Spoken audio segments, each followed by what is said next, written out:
প্রতাপগড় শিলটিলা এলাকার স্থায়ী বাসিন্দা নিরঞ্জন দাস, বয়স আনুমানিক ৬৮ বছর। চলতি মাসের ১৫ তারিখ বাড়ি থেকে বেরিয়ে আর ফিরে আসেনি তিনি।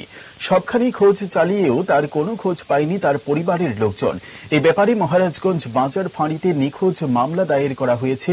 বাড়িতে তার এক ছেলে ও ৩ মেয়ে রয়েছে। সবাই তার সুস্থ ও স্বাভাবিকভাবে বাড়ি ফিরে আসার অপেক্ষায় দিন কাটাচ্ছেন।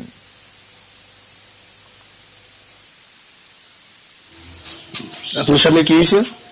স্বামী বাইর থেকে রওনা হয়েছে কীর্তনের কথা কইয়া রওনা হয়েছে। আমরা যাবো, আমরা আগে গেছে রাতে গেছে কীর্তনে গেছি, কীর্তন রাতানের পাইছি না ভাই। আমরা কীর্তন টীর্তন দেখা আয়া পড়ছি, বাইতে এসে পরে বাইতে আর আইয়েন তুই ফুলাবান মা বাবু আসছি গো বাবু, আমি না রে আইসে না।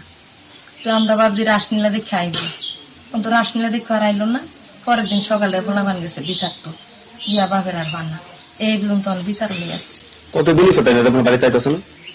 আজকে 9 দিন।